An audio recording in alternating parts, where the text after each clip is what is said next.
Start. जय हिंद। शुरू करते हैं आज की क्लास। और एक मुझे लग रहा है 3-4 दिन के लंबे ब्रेक के बाद हम आए। तो अब हमारी जो बात हो रही थी वो अर्थालंकार को लेकर के हो रही थी, और अर्थालंकारों में हम रूपक अलंकार की चर्चा कर चुके थे। और रूपक अलंकारों के बाद अगली हेडिंग डालिए जो कि रूपक अलंकार का विपरीत अलंकार होता है। सबसे पहले हम उसकी बात करेंगे। तो आप हेडिंग डालिए प्रतीप अलंकार। इसमें जो सबसे पहले क्वेश्चन बनता है वो यही बनता है कि उपमा अलंकार का कौन सा अलंकार उल्टा है। तो लिखिए यह उपमा अलंकार का विपरीत अलंकार है। उपमा का विपरीत अलंकार। अब विपरीत क्यों है? तो भाई उपमा अलंकार में तो हमने लास्ट क्लास में पढ़ा था, वो क्या था कि उपमा अलंकार में उपमेय की तुलना उपमान से की जाती थी। यानी उपमेय की तुलना हम किससे करते हैं? जो श्रेष्ठ होता है। और किसकी तुलना करते हैं? जो श्रेष्ठ से थोड़ा सा कम होता है। जैसे हमने कहा चंद्रमुखी, चंद्रमा के समान मुख वाली। तो चंद्रमा क्या है? चंद्रमा श्रेष्ठ है और उसकी तुलना हमने किससे की? मुख से की। अब इसमें क्या होगा कि उपमेय को बताया जाएगा बड़ा और उपमान को बताया जाएगा छोटा। यानी कि काव्य में जब उपमान की तुलना, काव्य में जब उपमान की तुलना किससे की जाए? उपमेय से की जाए। काव्य में जब उपमान की तुलना उपमेय से की जाए तब वहां प्रतीप अलंकार होता है। तब वहां कौन सा अलंकार होगा? प्रतीप अलंकार होता है। और उपमा अलंकार में क्या हो रहा था? उपमा अलंकार में उपमेय की तुलना उपमान से की जा रही थी। तो जस्ट इसके विपरीत है। तो सबसे महत्वपूर्ण प्रश्न तो यही बनता है कि उपमा अलंकार का विपरीत अलंकार कौन सा है। तो एग्जाम्पल की बात कर लेते हैं कि उत्तर नहाए जमुन जल। उत्तर नहाए जमुन जल। तो यहाँ पे क्या कहा गया? यहाँ पे ये कहा गया कि यमुना जी भगवान श्याम के किसमें? भगवान श्याम के में ही नहा लिए हैं। भगवान श्याम कौन है? भगवान कृष्ण। तो भगवान कृष्ण, जबकि होना क्या चाहिए? होना ये चाहिए कि भगवान कृष्ण यमुना में जाकर के नहाए हैं। लेकिन इसमें क्या कर दिया? इसमें कर दिया कि जो जमुना जी हैं उतर नहाए जन्म जल, वो कहां पर नहा लिए? भगवान यमुना जी ही किसमें नहाई है? भगवान श्याम के रंग में नहा ली हैं। तो इसमें क्या हुआ है? इसमें यमुना जी नहाई है भगवान कृष्ण के रंग में। तो उपमेय की तुलना, सॉरी उपमान की तुलना किससे कर दी गई? उपमेय से कर दी गई। नेक्स्ट हेडिंग डालिए व्यतिरेक अलंकार। व्यतिरेक अलंकार।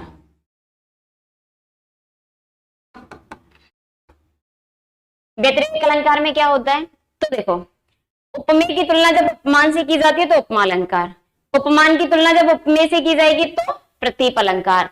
इसमें क्या होगा कि उपमेय को बहुत श्रेष्ठ और उपमान को बहुत निकृष्ट बता दिया जाता है। यानी कि उपमेय कैसा है? उपमेय बहुत बड़ा है। और उपमान कैसा? उपमान उसके आगे बहुत छोटा है। तो देखिए, काव्य में जब उपमेय श्रेष्ठ, या हम कह सकते हैं उपमेय उत्कृष्ट, और उपमान निकृष्ट बताया जाए। काव्य में जब उपमेय श्रेष्ठ और उपमान निकृष्ट बताया जाए तब वहां व्यतिरेक अलंकार होता है। तब वहां व्यतिरेक अलंकार होता है। उदाहरण के लिए हम कह सकते हैं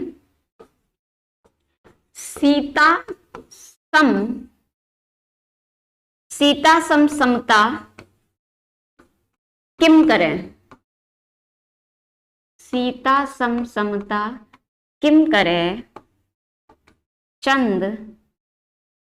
चंद्र रापुरो रंग। अब इसमें क्या कहा है कवि ने? कवि कह रहा है कि सीता से समानता कैसे कर सकता है? कौन? चंद्रमा। कि सीता से चंद्रमा कैसे समानता करे? क्यों? क्योंकि चंद्र रापुरो रंग, चंद्रमा क्या है? सीता के सौंदर्य के आगे, सीता की तेज के आगे चंद्रमा तो कैसा है? रंग है, अर्थात भिखारी है। तो अंतर आप कर पा रहे हैं। वहां हमने क्या कहा था, जैसे मान लीजिए एक एग्जांपल आपने पढ़ा होगा कि हे खगमृग हे मधुकर श्रेणी तुम देखी सीता मृग नैनी। तो वहां पे क्या गया कि सीता के नेत्रों की तुलना मृग के नेत्रों से कर दी गई, यानी उपमेय की तुलना जब उपमान से की गई तो कौन सा अलंकार हुआ, उपमा अलंकार। लेकिन उपमान की तुलना यदि हमने उपमेय से कर दी गई तो कौन सा अलंकार हो जाएगा, तो हो जाएगा हमारा प्रतीप अलंकार। अब इसमें क्या किया है, इसमें सीता को यानी उपमेय को बहुत बड़ा बहुत श्रेष्ठ बता दिया गया है और उपमान को बहुत निकृष्ट और बहुत कम बताया गया है। जबकि चंद्रमा श्रेष्ठ है, क्योंकि जब चंद्रमा आएगा, चंद्रमा जब निकलता है रात को तो रोशनी होती है, लेकिन फिर भी कवि ने चंद्रमा को कैसा बता दिया है, अपने सौंदर्य के आगे रंग अर्थात भिखारी बता दिया है। तो चलिए आगे बात करते हैं अगले अलंकार की। तो अगला महत्वपूर्ण अलंकार जो कि एग्जाम की दृष्टि से बहुत महत्वपूर्ण है वो है हमारा रूपक अलंकार। रूपक अलंकार लिखिए। काव्य में जब रूपक अलंकार में क्या होगा कि उपमेय उपमान बिल्कुल इक्वल फॉर्मेट में आ जाते हैं, बराबर आ जाते हैं। तो लिखिए, काव्य में जब उपमेय व उपमान में, उपमेय व उपमान में भेद रहित रूप हो, भेद रहित आरोप हो, भेद रहित आरोप हो, तब वहां रूपक अलंकार होता है। काव्य में जब उपमेय में उपमान का भेद रहित आरोप हो तब वहां उपमा रूपक अलंकार होता है। अब भेद रहित का अर्थ क्या है, देखो बच्चे अगर समझ के पढ़ोगे तो सारी चीजें बहुत आसान हो जाएंगी आपके लिए, लेकिन अगर आप रटोगे तो चीजें दिक्कत करेंगी, क्योंकि रटने से कोई चीज नहीं होती है। अब इसमें क्या कहा गया, इसमें क्या उपमेय में उपमान का कैसा आरोप है, भेद रहित। अब भेद रहित का मतलब जैसे मैंने अभी बताया कि जो उपमेय होगा और उपमान होगा, आप ऐसे समझ सकते हो, जैसे मान लीजिए हमने यहां लिखा उपमेय, क्योंकि अलंकार समझने पर ही निर्भर करता है। यदि आप समझ गए तो बहुत आसान है और नहीं समझे तो फिर दिक्कत हो जाएगी। रटने से अलंकार हो नहीं सकते, क्योंकि ऐसे तो अलंकारों के न जाने कितने एग्जाम्पल्स, और पता नहीं एग्जामिनर को कौन सा पसंद आ जाए वो आपको एग्जाम में दे दे। अब आपको क्या करना है, आपको देखो समझना है, जहां पर उपमेय कैसा हो, छोटा हो, हम कैसे कह सकते हैं, मान लीजिए हम इसे अगर परसेंटेज में तो खैर नहीं होगा, मैथ में ठीक नहीं लगेगा, जहां उपमेय कम हो और उपमान ज्यादा हो, अधिक सुंदर हो, वहां कौन सा अलंकार होगा, वहां होगा उपमा अलंकार। अभी हमने ये समझा था, क्योंकि एग्जाम की दृष्टि से महत्वपूर्ण यही अलंकार होते हैं, जहां उपमेय कैसा है, कम है, उपमान कैसा है, ज्यादा है। अब ज्यादा किसमें, गुण धर्म के आधार पर, यानी उपमेय उपमान में जो तुलना हो रही है, जो तुलना की हम बात कर रहे हैं, वो तुलना किस आधार पर कर रहे हैं, गुण धर्म के आधार पर, यानी कोई ना कोई गुण है। तो अब उपमेय अगर उस गुण धर्म के आधार पर कम है, उपमान ज्यादा है, तो क्या होगा, वहां पर कौन सा अलंकार होगा बच्चे, उपमा अलंकार। अब इसकी उल्टी कंडीशन हो सकती है, यानी उपमेय कैसा हो, उपमेय ज्यादा हो जाए। ज्यादा से मतलब क्वांटिटेटिव से नहीं है, ज्यादा से मतलब गुणधर्म से है, जिस गुणधर्म के आधार पर हम तुलना कर रहे हैं, सुंदरता में, चतुरता में या अन्य किसी बात में, तो वही क्या हो जाएगा हमारा गुणधर्म। और उपमान कैसा हो, कम हो।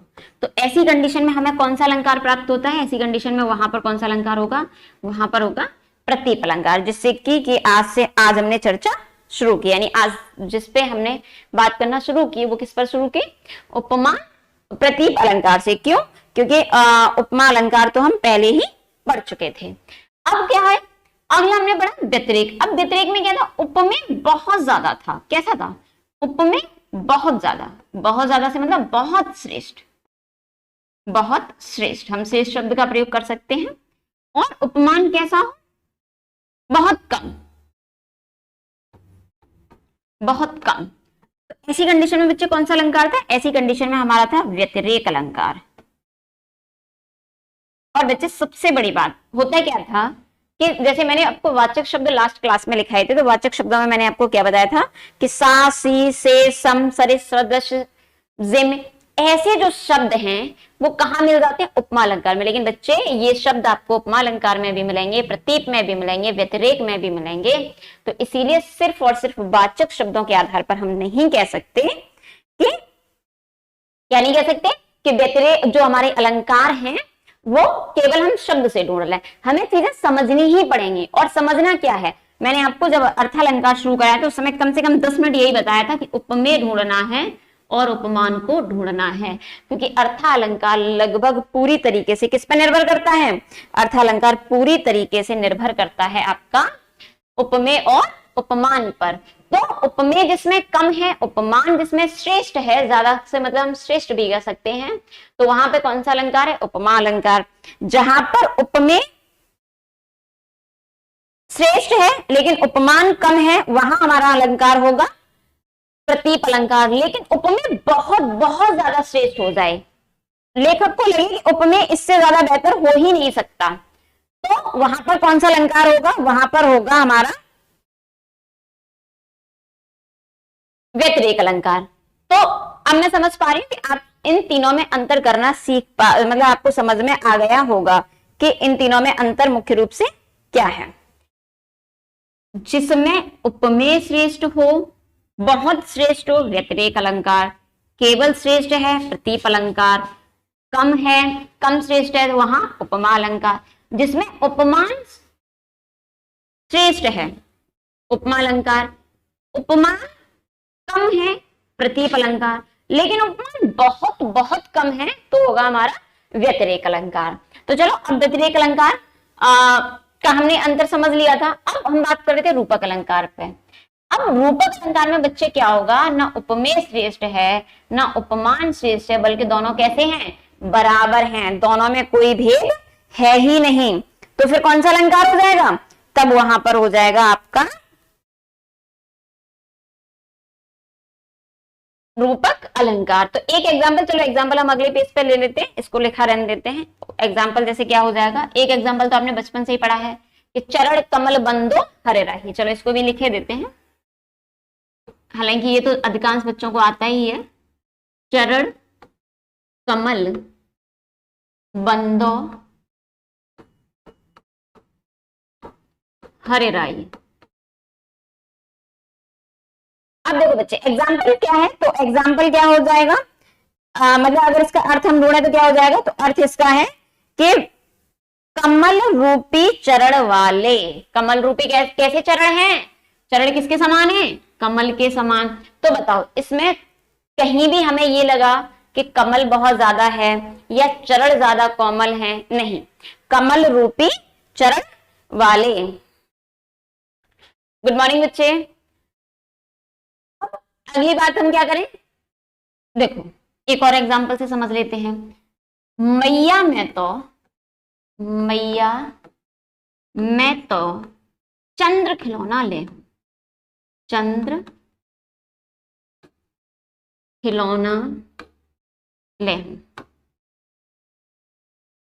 भगवान कृष्ण क्या है, अपनी माता से बाल मनोहार कर रहे हैं, बाल मनोहार में वो क्या करें कि मैया मैं तो चंद्रमा रूपी खिलौना लूंगा, मुझे और कोई खिलौना नहीं चाहिए। उन्हें कौन सा खिलौना चाहिए, चंद्रमा रूपी खिलौना।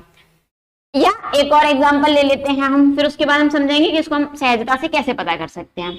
जैसे हमने एक एग्जांपल लिया, समय सिंधु चंचल है भारी, समय सिंधु चंचल है। बच्चे देखो जैसे समंदर होता है, समुद्र क्या होता है, अभी आपको एक क्षण में लगे कि बिल्कुल शांत है, और अगले क्षण में आपको क्या लगने लगे, अगले क्षण में लगे कि भाई इसमें तो बहुत ज्यादा एकदम से लहर आ गई।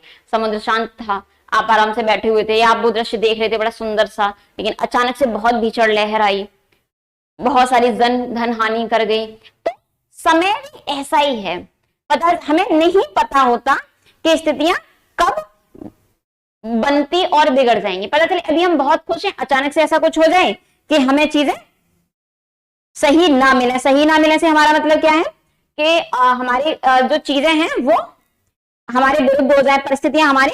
शिवानी चुक बेटा गुड मॉर्निंग। मोदी जी भी आई चुके हैं, मतलब सॉरी मोदी सरकार, आपने नाम बताया था पहले। देखो ये तो हमारे एग्जाम्पल्स हैं, सिंपल सा बेटा रूपक अलंकार को ढूंढने का सबसे आसान तरीका तो यही होता है, अगर हम ये कर पाते हैं कि हम जो पंक्तियां दी गई है ना बच्चे, उसका क्या कर लें, उसका हम कर लें अर्थ। तो अगर हम उसका अर्थ कर लेते हैं बच्चे, तो अर्थ करने से क्या होगा, अर्थ करने से होगा ये कि उसमें रूपी शब्द आ जाएगा। क्या आ जाएगा बीच में? रूपी शब्द आ जाएगा। तो ये तो हो गया हमारा एक बेहद आसान तरीका कि हमें पता चल जाए। क्या पता चल जाए? देखो यहाँ पे ट्रिक फॉर्मेटली अगर मैं बात लिखूं तो रूपक अलंकार में क्या होता है बच्चा कि रूपक अलंकार में जो पंक्ति दी गई है उसका अर्थ करने पर रूपी शब्द किसमें आता है? उपमेय उपमान के मध्य आता है। उपमेय उपमान के मध्य क्या आ जाएगा? रूपी शब्द आ जाएगा। कैसे आ जाएगा कि चरण कमल बंदो हरराई, कमल रूपी चरण वाले। इसमें क्या? मैया मैं तो चंद्र खिलौना ले आऊं। भगवान कृष्ण क्या कह रहे हैं कि हे माँ मुझे क्या चाहिए? मुझे तो चंद्रमा रूपी खिलौना ही चाहिए, चाहे कुछ भी हो, मुझे क्या चाहिए? चंद्रमा रूपी खिलौना ही चाहिए। तो इसमें भी रूपी शब्द आ गया। समय सिंधु चंचल है वारी, यानी कि समुद्र रूपी समय कैसा है? बेहद चंचल है। इतनी सी बात क्लियर हो गई, हाँ या ना? अब देखो ये तो था एक सहज तरीका कि हम अर्थ निकालने, उसमें रूपी शब्द आए तो आएगा ही आएगा। एक सामान्य सा तरीका बता रही हूं और मैं फिर अपनी बात को दोहरा रही हूं कि जो ट्रिक्स होती हैं बच्चे वो हमेशा 100% वर्क नहीं कर रही होती हैं। देखो जहां उपमेय और उपमान के मध्य में योजक चिन्ह आ जाए, क्या आ जाए बेटा? योजक चिन्ह आ जाए, तब वहां कौन सा अलंकार होगा? वहां पर होता है आपका रूपक अलंकार। लेकिन ये सिंपली एग्जाम्पल्स में आ सकता है। सिंपल एग्जाम्पल से मतलब क्या है कि सामान्यतः आ सकता है। कई बार इनके बीच में एक दो शब्द भी आ जाते हैं। तो ये जो तरीका है ना वो 100% नहीं है, लेकिन हाँ आपका ये उपमेय उपमान के मध्य में लगभग 70 से 80% एग्जाम में काम करता है। तीसरी बात क्लियर हो गई। यानी उपमेय अलंकार, रूपक अलंकार कहाँ होगा? जहां उपमेय उपमान के मध्य में जब अर्थ करने पर रूपी शब्द आएगा और उपमेय उपमान के मध्य में भेद रहित आरोप होगा, यानी कोई भी भेद नहीं होगा, दोनों बिल्कुल इक्वल होंगे। तो आगे लिख लीजिए। एक बार एग्जाम में पूछा था कि निम्न में से, यूपीएसआई में लास्ट ईयर पूछा गया था कि निम्न में से, हाँ तो मैं बता रही थी कि भेद, तो आप इसके भी भेद लिख लीजिएगा कि रूपक अलंकार के कितने भेद होते हैं। तो बच्चे रूपक अलंकार के 3 भेद होते हैं। पहले लिखिए सांग रूपक, होगा निरंग रूपक,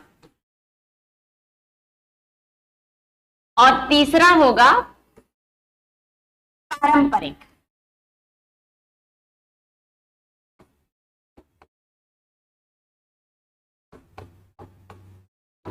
पारंपरिक रूपक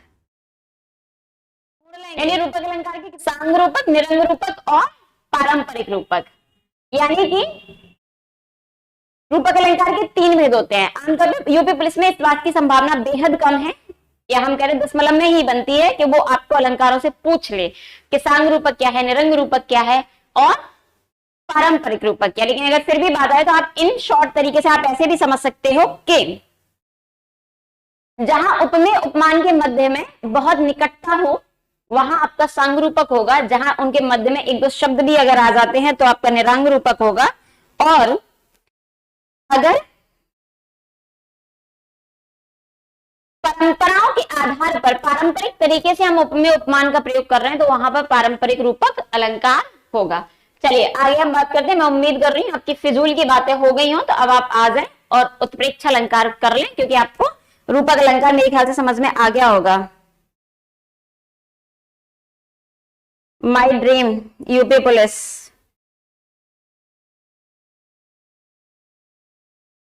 बेटा अगर क्वेश्चन जायज होगा तो मैं डेफिनेटली जवाब दूंगी। विजय कुमार बाथम, गुड मॉर्निंग बच्चे, नमस्ते माय ड्रीम पुलिस। चलिए अब हम बात करते हैं उत्प्रेक्षा अलंकारों की। उत्प्रेक्षा अलंकार हेडिंग डाल लीजिए, पेपर पेन लेके बैठो, ध्यान पढ़ाई पर रखो, फिजूल की चीजों में जीवन यूं ही बर्बाद हो जाएगा। लिखो, देखो उत्प्रेक्षा अलंकार में क्या होगा, सिंपली समझ लो। पहले जो बच्चे उपमेय है ना हमारे सामने, वो उपमेय ही है, यानी हमारे सामने कौन उपस्थित है? उपमेय। लेकिन उस उपमेय में हमें कभी कभी उपमान की झलक नजर आती है, हमें उपमान की संभावना दिखती है, या हमें उपमान का कल्पना होती है। तो लिखिए काव्य में जब उपमेय में काव्य में जब उपमेय में उपमान की कल्पना या संभावना व्यक्त हो, काव्य में जब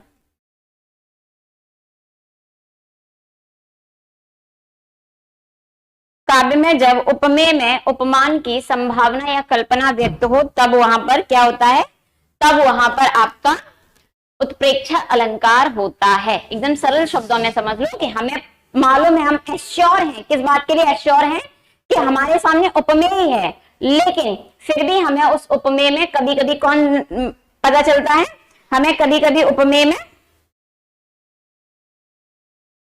सर, बच्चे सर को बुलाइए, आवाज कट जाती है। मैं बेटा एक बार अभी 1 सेकंड रुक जाइए सर, आप चेक कीजिए वॉइस में कोई प्रॉब्लम आ रही है क्या,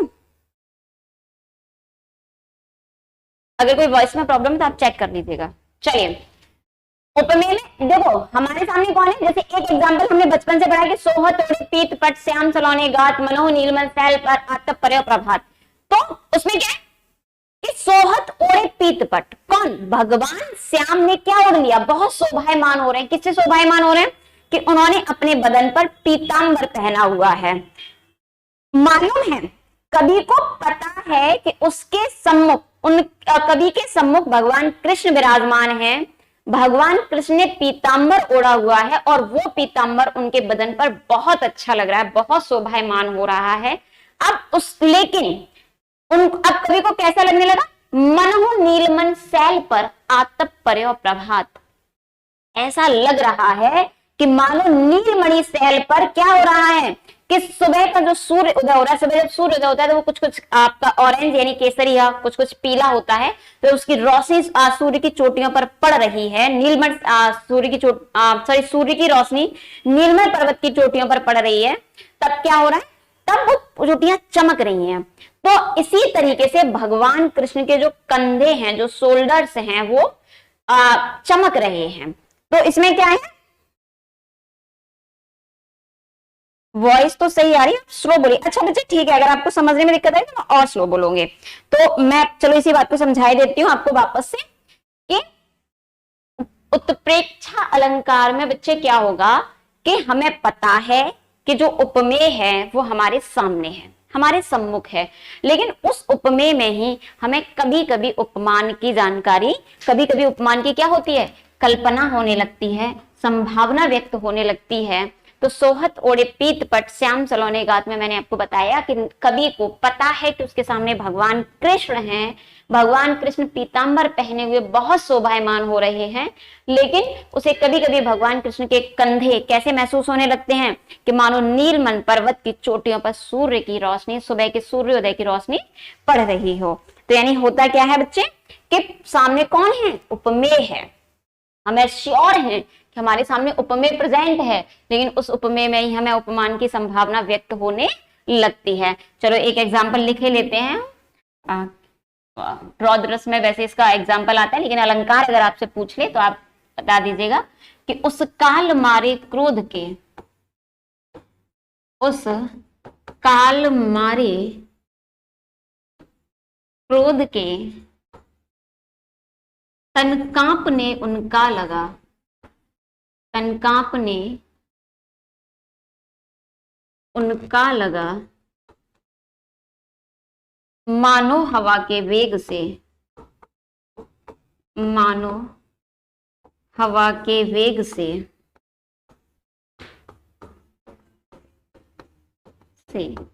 सोता हुआ सागर जगा, सोता हुआ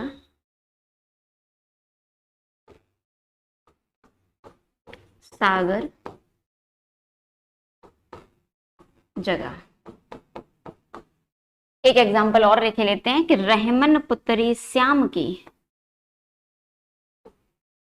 रहमन पुत्री श्याम की मनह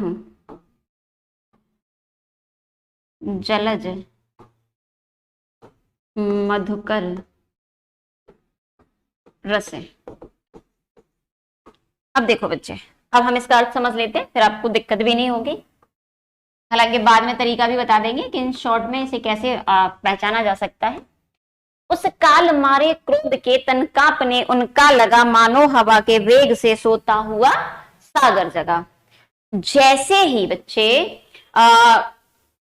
अर्जुन को पता चला, उसको सूचना मिली अर्जुन को कि उसके पुत्र अभिमन्यु की अनैतिक मृत्यु हो गई है, यानी अनैतिक उसकी हत्या की गई है, उसे मृत्यु तो नहीं कहेंगे, उसे हत्या की गई है, तो उसे क्रोध आ गया। देखो एक तो पिता है, तो यदि किसी भी पिता को असमय ही अपने पुत्र की मौत का पता चल जाए, वैसे तो पिता को किसी भी उम्र में पिता के लिए पुत्र की मौत मुझे लगता है जीवन का सबसे बड़ा और भयानक दर्द होगा। तो एक तो पिता के लिए पुत्र की मृत्यु जो है वो शोक का विषय है, लेकिन बच्चा अगर उस पिता को ये पता चल जाए कि पुत्र की हत्या अनैतिक तरीके से की गई है, तो शोक से ज्यादा उस पर क्रोध हावी हो जाएगा। तो यहां अर्जुन के साथ वही हुआ है कि उस काल मारे क्रोध के तन कांपने, उनका लगा, जैसे उनको पता चला कि उनके पुत्र की अनैतिक मृत्यु हुई है, तो क्रोध के कारण उनका शरीर कांपने लगा, और कंपन का जो शरीर था उसे देख के कैसा लगा, मानो हवा के वेग से सोता हुआ सागर जगा। ऐसा महसूस होने लगा कि शांत समंदर में जैसे हल्की सी भी हवा का झोंका आता है, या जैसे आपने देखा होगा अगर हम हमारे गांव मोहल्ले में आप कहीं आसपास पोखर जैसे बोलते हैं, तालाब का छोटा सा रूप, अगर बच्चे आमतौर पे क्या करते हैं, जैसे मान लीजिए स्कूल गए या खेलने कूदने के लिए निकल गए और पानी शांत है, तो एक छोटा सा कंकड़ उठाते हैं और उस पानी में फेंकते हैं, तो आप देखें उसमें वेव्स, तरंगें पैदा होती हैं। यानी पानी जब शांत होता है और उसमें हल्के सी हवा का झोंका आ जाए तो वो कांपने लगता है, उसमें बहुत सारी तरंग होती है। तो लेखक को भी पता है कि क्रोध के कारण अर्जुन कांप रहे हैं, लेकिन उनके कंपन का शरीर कैसा लग रहा है, कंपन का शरीर उनको बिल्कुल किसके समान लग रहा है, सागर के समान लग रहा है। अगले एग्जाम्पल्स में क्या कहा गया, अगले एग्जाम्पल में भी बात यही है। बिल्कुल बिल्कुल गौरव, जानो मानो जनो मनो, ये ट्रिक मैं भी बता दूंगी, लेकिन पहले मुझे लगता है हम ठीक से समझ लें उसके बाद, है ना। रहमन पुत्री श्याम की मनो जलज मधुकर रस है। अब जलज पहले देखो, जलज क्या होता है, जलज है कमल का पर्यायवाची। तो बेटा देखो कमल का हम बनाते एक पेंटिंग इस तरीके से, तो अगर इसको ऐसे कर लिया जाए तो कुछ कुछ आंख की आकृति हो जाती है ना।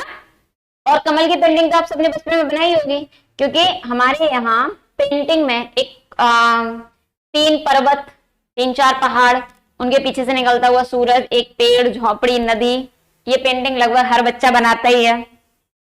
इसके अलावा साड़ी की किनारी, 6 पत्ती का गोला या कमल का फूल। तो जो मध्य वाली है वो कैसी है, जलज, कमल की पत्ती के समान। तो रहीमदास जी क्या कहें कि भगवान श्याम की आंख की पुतली कैसे लग रही है, मधुकर मनह जलज मधुकर रस है। अब मधुकर से मतलब क्या हो गया, जो कमल का फूल है बच्चे, उसमें पराग भी है, उसमें मधु भी है, उसमें सुगंध भी है। तो भगवान कृष्ण की नेत्रों में भी क्या है, प्रेम है, करुणा है, भावनाएं हैं अपने भक्तों के लिए, अपनों के लिए। तो रहीमदास जी कह रहे हैं कि श्याम की पुत्री मानो कैसी लग रही है देखने में, जलज कमल के समान लग रही है। अब आप एक सिंपल सा तरीका भी समझ सकते हैं कि प्रेक्ष अलंकार में इसको पहचानने का सबसे आसान तरीका होता है कि आप शब्द देख लीजिएगा, जानो मानो जनो मनो जनहो मनहो। और अगर इसी बात को अगर खड़ी बोली में हो सकता है तो जानकर और मानकर भी हो सकता है। हालांकि खड़ी बोली के जो एग्जाम्पल्स हैं वो आमतौर पे एग्जाम में नहीं आते, आपको बहुतायत एग्जाम में ब्रज भाषा के और उसके बाद में आपको बहुतायत एग्जाम्पल्स मिलेंगे अवधि भाषा के। लेकिन सामान्यतः आपको जो शब्द मिलेंगे जनहु मनहु जन मन, तो आप इन शब्दों को चाहे तो बॉक्स में भी बंद कर सकते हैं कि ये जो शब्द आपको कहीं भी मिल जाए तो आप बड़ी सहजता से लगा सकते हैं उत्प्रेक्षा अलंकार। इतनी सी बात समझ में आ रही है। हाँ चलिए अब इसके आगे आप लिख लीजिएगा, जैसे कि हमने उसके अलंकार लिखे, भेद लिखे अलंकारों के, उसी तरीके से यहां भी लिख लीजिए उत्प्रेक्षा अलंकार के भेद। तो उत्प्रेक्षा अलंकार के बच्चे 3 भेद होते हैं। सबसे पहले होता है आपका वस्तुत्प्रेक्षा। और दूसरा होता है आपका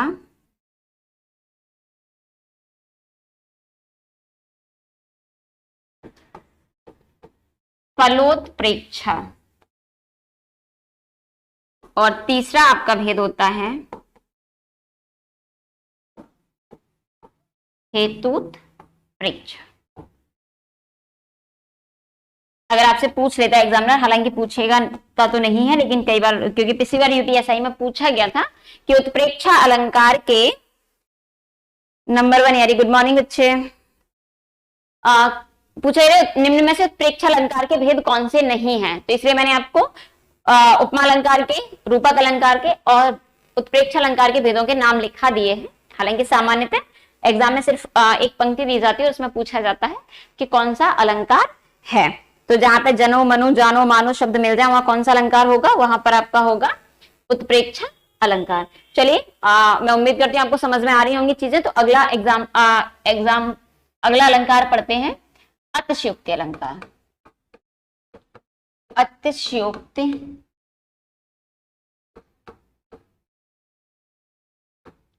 अलंकार, बच्चे एक चीज और याद रखना, अतिशयोक्ति में जो सा है वो पूरा बनता है, क्योंकि जो ये शब्द है ना बच्चे वो अतिशय और उक्ति शब्द से मिलकर के बना है, और पूरी डेफिनेशन बस यहीं पर है इस अलंकार की। क्या? अतिशय का मतलब होता है बहुत ज्यादा और उक्ति का मतलब होता है कथन। यानी कि काव्य में जब किसी घटना का, किसी वस्तु का बड़ा चढ़ा करके वर्णन कर दिया जाए तब वहां कौन सा अलंकार होगा? तब वहां अतिशयोक्ति अलंकार होता है। यानी काव्य में किसी वस्तु या घटना का बढ़ा चढ़ाकर, घटना का बढ़ा चढ़ाकर वर्णन। आप चाहें तो इस बात को ऐसे भी कह सकते हैं, अविश्वसनीय घटनाओं का वर्णन। अविश्वसनीय घटनाओं का वर्णन, यानी आपको विश्वास नहीं होगा कि ऐसा भी हो सकता है। ऐसे अगर वर्णन आपको मिल जाए तो कौन सा अलंकार होगा? वहां पर हमारा अतिशयोक्ति अलंकार होगा। जैसे एक एग्जांपल आपने पढ़ा ही होगा अतिशयोक्ति अलंकार में कि हनुमान की पूंछ में लग ना पाई आग और लंका सिगरी जल गई, गए निशाचर भाग। तो चलिए लिख लेते हैं इस एग्जांपल को। हनुमान की पूंछ में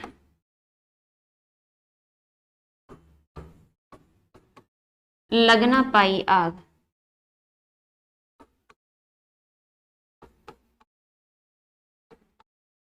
लंका सिगरी जल गई,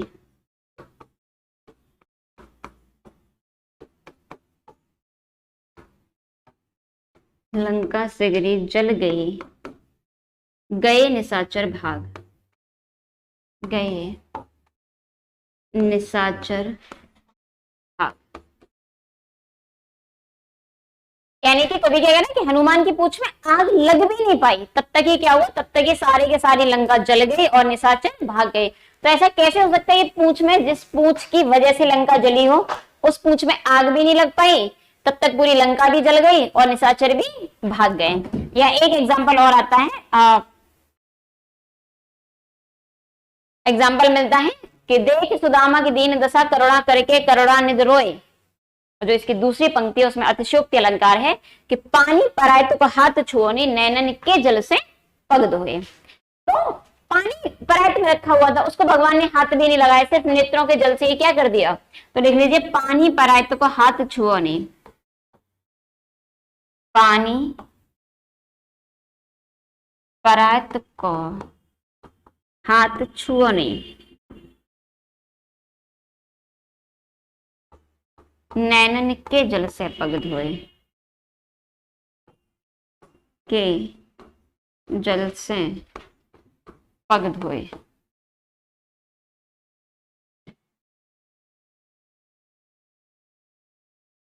चलिए एक एग्जाम्पल राणा प्रताप का और लिख लीजिए, कई बार आता है। राणा की पुत्री फ्री नहीं, राणा की पुत्री फ्री नहीं,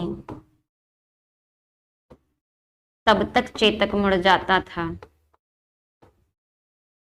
तब तक चेतक मुड़ जाता था।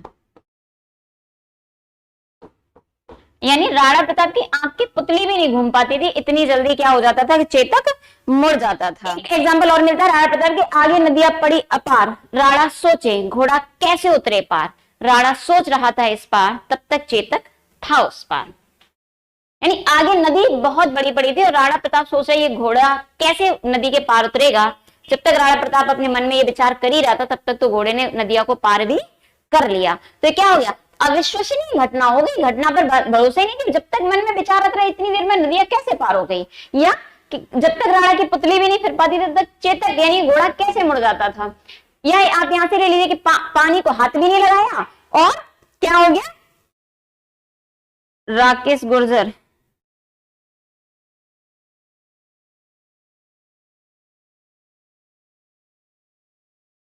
पानी से क्या कर दिया हमने, पैरों को धो दिया, आंसुओं से ही पैरों को धो दिया। तो अतिशयोक्ति अलंकार में क्या होता है कि किसी भी घटना का, किसी भी वस्तु का बड़ा चढ़ा के वर्णन किया जाता है।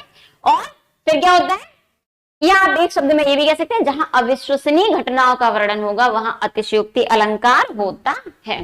तो चलिए आज एक रिकैप कर लेते हैं, जो बच्चे लेट जुड़े हैं हमसे उन्हें पता चल जाए कि आज की क्लास में हमने क्या पढ़ा। तो आज हमारी बात अर्थालंकारों में हो रही थी। अर्थालंकारों में बच्चे हम जो बात कर चुके थे वो हम उपमा अलंकार की बात कर चुके थे। उसके बाद जो हमारी चर्चा हुई वो हुई उपमा अलंकार का जो विपरीत अलंकार माना जाता है, यानी कि हमारी बात हुई प्रतीप अलंकार पर।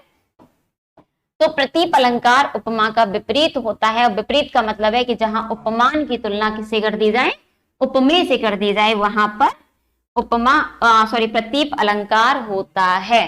इसके बाद हमने बात करी व्यतिरेक अलंकार की, कि व्यतिरेक अलंकार क्या होता है। तो बच्चे व्यतिरेक अलंकार में जहां पर उपमेय बहुत बहुत बड़ा, बहुत श्रेष्ठ और उपमान को बहुत निकृष्ट, बहुत निम्न बता दिया जाता है, वहां व्यतिरेक अलंकार होता है। इसके बाद यहां पर मैंने तीनों अलंकारों को मिलाकर के समझाने का भी प्रयास किया था कि बच्चा देखो, मैं एक बार फिर रिपीट कर देती हूं कि जहां पर उपमेय श्रेष्ठ हो, पहले हम बात करते हैं जहां उपमान श्रेष्ठ हो, उपमेय कम हो, वहां उपमा अलंकार होता है।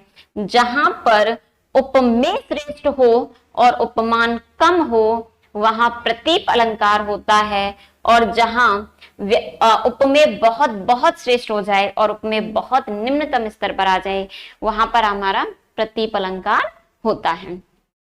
इसके बाद हमने बात करी रूपक अलंकार की। यानी रूपक अलंकार में बच्चे क्या होता है कि उपमेय और उपमान के मध्य में कोई भेद नहीं होता, दोनों बिल्कुल बराबर होते हैं, वहां हमारा रूपक अलंकार होता है। हमने एग्जांपल्स देख लिए थे।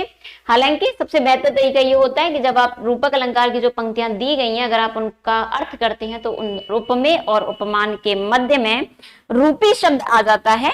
लेकिन एक सामान्य सा तरीका ये भी होता है कि उपमेय और उपमान के मध्य में क्या आ जाए, योजक चिन्ह आ जाए। हालांकि ये बात 100% काम नहीं करती है, आप 70 से 80% ये ट्रिक काम कर जाती है। इसके बाद हमने बात करी रूपक अलंकार के भेद। तो बच्चे 3 भेद होते हैं, सांग रूपक, निरंग रूपक और पारंपरिक रूपक।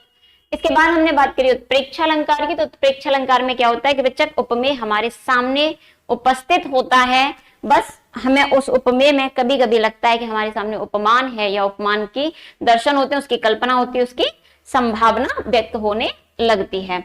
और उसमें होता क्या है, तो सिंपल सा तरीका है कि भाई जनु मनु जनहु मनहु जानो मानो जैसे शब्द मिल जाएं, वहां पर कौन सा अलंकार होगा, वहां पर आपका उत्प्रेक्षा अलंकार होता है।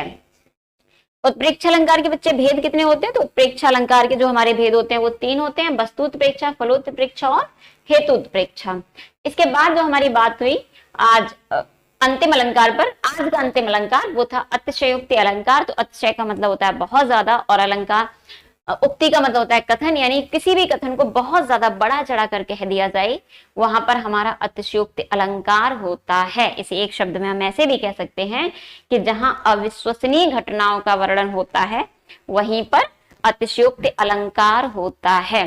तो बच्चे चलिए आज की इस क्लास में इतना ही, धन्यवाद।